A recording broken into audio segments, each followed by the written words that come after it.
Hello, everyone. I thought I would talk about what are my top five Shakespeare plays. Now, of course, lists are subject to change over time, especially because I actually have not seen or read all of Shakespeare's plays. I think I counted recently. I've seen about 20 or 21 of them, um, or read, 20 or 21 of them. And he made 37 plays, so I've seen a little over half. So lists are subject to change. I'm sure a year from now, if you were to ask me, my answer will be entirely different. And I will also admit that my top five plays does not include Romeo and Juliet, which some of you might expect, um, mainly because I love the poetry of Romeo and Juliet. And if I were judging the plays solely on that, it may be number one. But I'm really not a huge fan of the teen angst, so it doesn't quite make it. If I were doing top 10, it would probably be in there, but since I'm only doing top five, it doesn't quite make it. Um, so coming in at number five is Julius Caesar, um, which I really love Julius Caesar. It is definitely the most accessible play that Shakespeare ever wrote, in my opinion. The language is a lot simpler when compared to some of the other plays, mainly because it's highly political.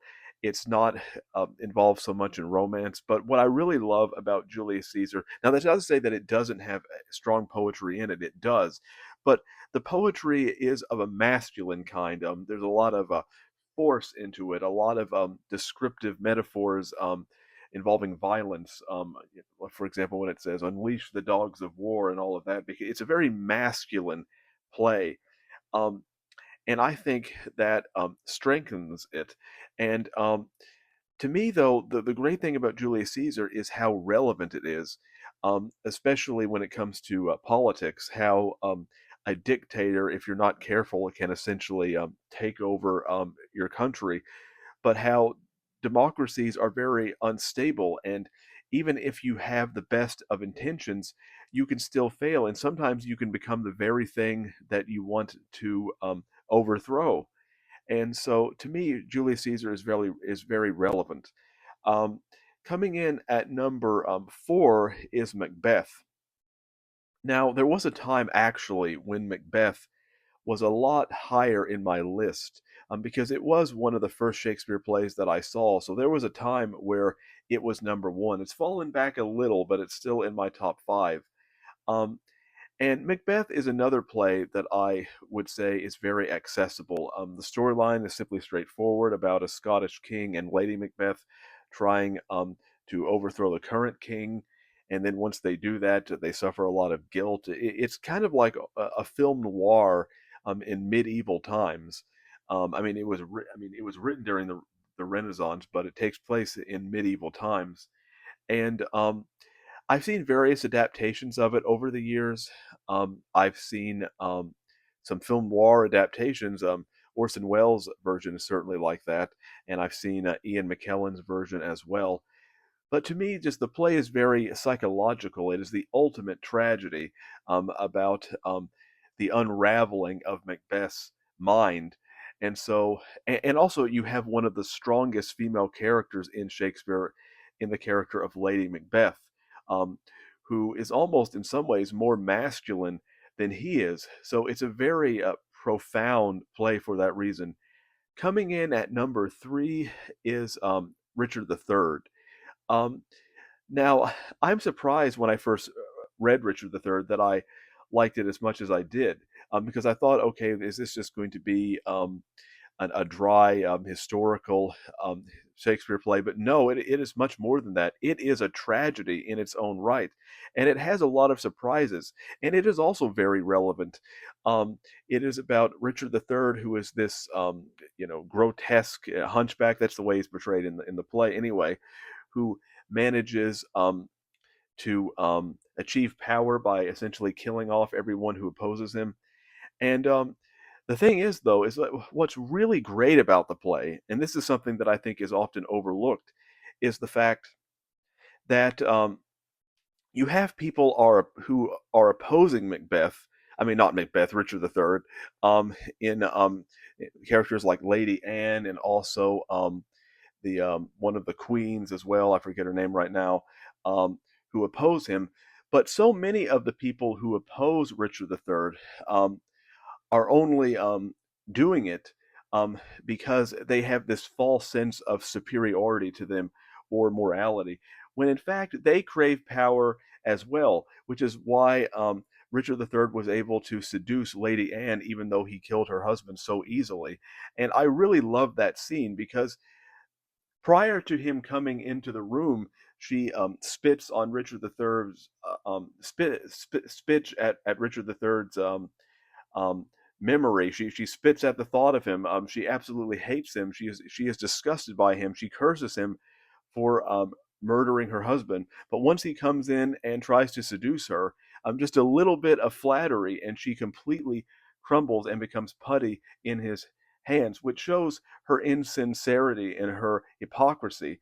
And the great thing about Richard III is that the message is essentially a lot of people will abandon their moral principles if they think they can achieve power or status or even some kind of primal desire.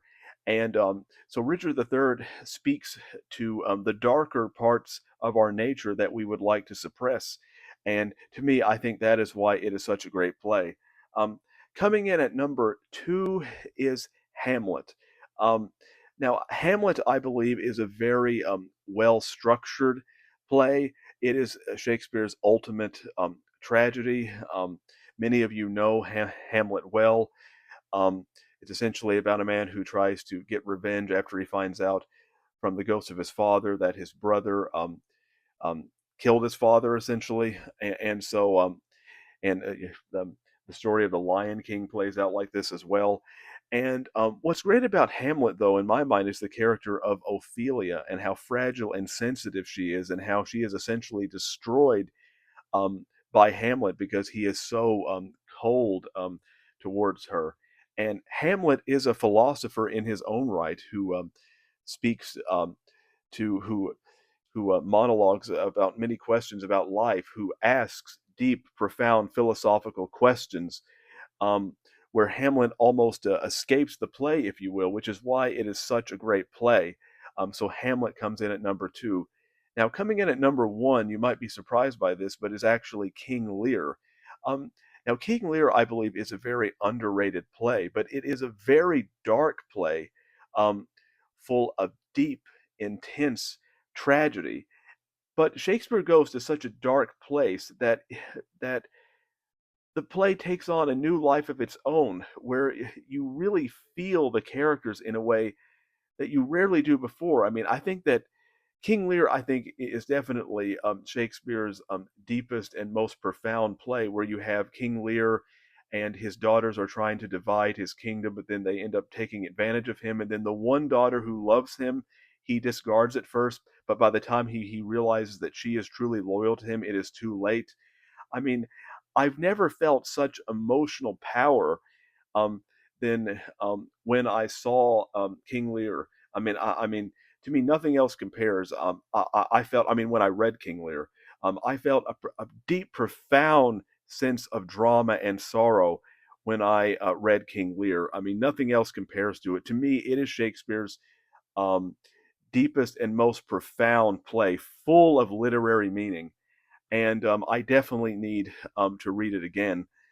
Even though I haven't actually seen a full performance of King Lear because it's very difficult to find something on home video which is decent. It's I can't find a copy that's actually decent of King Lear. There are places to watch some versions online, but I would prefer to have a DVD or a Blu-ray. But it's so difficult to find one. But to me, I think King Lear is definitely Shakespeare's richest and most profound play. Um, I definitely felt more watching it than when I mean reading it than when I read um, any of Shakespeare's other plays. So those are my top five Shakespeare plays for now, but obviously I could change my mind in the future.